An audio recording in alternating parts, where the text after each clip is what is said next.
avete dormito qui? Sì. Tutta la notte, Siamo arrivati alle 6.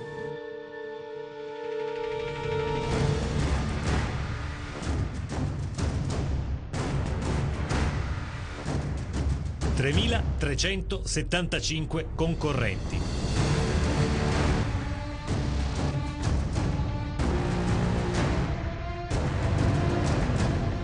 Un solo posto in concorso. Perché la situazione è questa qua, in Italia. Questa è Vicenza, profondo nord-est, invasa dai candidati ad un solo posto da infermiere. I 3.000 persone che sono venute per il concorso di infermiere a Vicenza mi fanno pena. Perché? Mi fanno pena perché è stata una presa per il culo per loro. Dario e Corrado sono fratelli, vivono nel Vicentino, a pochi chilometri dal maxi concorso, e non trovano ragazzi da assumere nella loro officina di verniciatura industriale. Questo è stata una presa per il culo del governo. Per cosa? Per presentarsi gli in 3.000 per un posto e gli altri 2.999. Ci diceva che non ci sono più persone che vogliono fare questo lavoro. È difficilissimo trovare italiani giovani che vogliono fare questo lavoro. Perché? Perché è un lavoro duro. Tutto qua. Ecco il paradosso. Fra i capannoni non si trovano ragazzi disposti a fare l'artigiano. Nel grande padiglione 3.500 persone sono arrivate per un solo posto da infermiere. I bus per Vicenza sono partiti da tutto il centro-sud. Claudio è venuto da Napoli, 9 ore di viaggio. Se non avessero organizzato un pullman, cioè almeno per quanto mi riguarda, a quanto mi riguarda ci sarei anche proprio venuto. Adriana invece è venuta in auto. Ha 40 anni ed è di Perugia. La sua azienda produceva cioccolata. Quando la tua azienda è andata in crisi, lo Stato non ha fatto assolutamente nulla. Nulla. Così lei si è buttata nei concorsi pubblici. Se vuoi farti un futuro lavorativo, se non vuoi fare la disoccupata vita, accetti anche di fare questo. Eppure, proprio qui, nel Veneto, i posti ci sono, con uno stipendio più alto. Ma ce ne sono parecchi posti di lavoro, bisogna trovare chi ha voglia di fare quei tipi di lavoro che noi richiediamo. Giuliano Secco ha un laboratorio tessile a Morgano, Treviso, 12 dipendenti e produzione di qualità, ed è anche il presidente nazionale del settore moda di Confartigianato. Ma noi siamo nati, i laboratori nostri sono nati sotto i scandinavi 50 anni fa, non ci vergogniamo mica di dirlo, e lavoravamo tutti quanti, tutto, c'era un lavoro così. E 50 anni fa eravamo i cinesi noi, 50 anni fa. 50 anni dopo, i ragazzi che sono qui non vogliono fare i cinesi. Tentano il concorso perché aspirano all'impiego statale. Se per dire un contratto per un anno, io so che per quell'anno lavoro in quel determinato posto, ma poi dopo devo spostarmi, quindi diciamo che non coincide molto con la vita che vorrei fare poi io.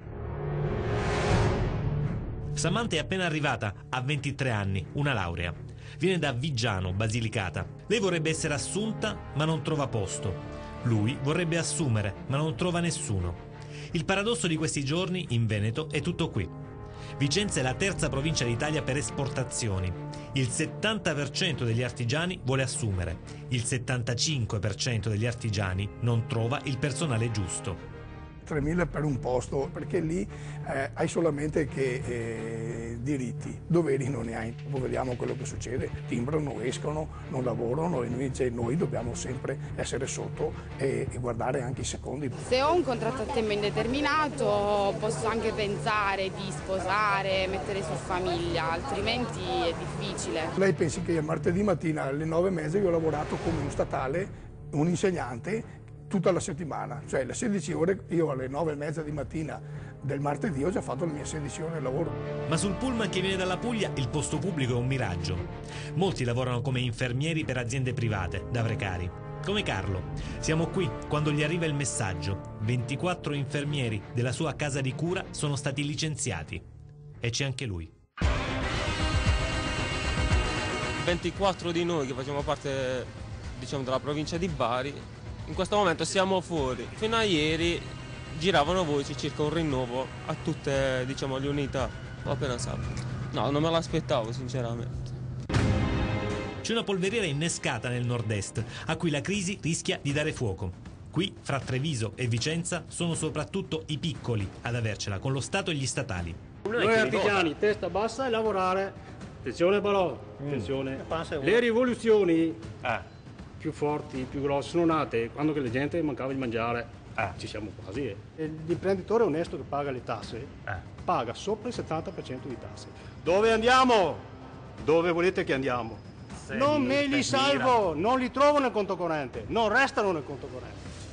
Vanno tutti a Roma nelle tasse. La politica dovrebbe ascoltare l'artigiano, l'industriale, non avere politici che non hanno mai lavorato, dobbiamo avere politici che sappiano cosa vuol dire, se no ci chiami, non andiamo noi nelle commissioni e diciamo noi come si fa. Il problema è chi li vota i politici però. E i politici li votano tutti gli statali? Chi li vota? Li vota la sinistra, non lo voto mica io il politico. Non mi vergogno mica a dirlo che non lo voto il politico di sinistra.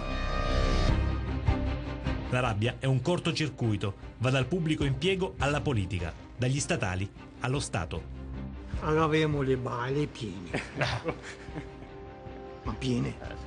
Ascolta, Renzi non è stato eletto dal popolo. Monti non è stato eletto dal popolo. Letta, neanche lui non è stato eletto dal popolo.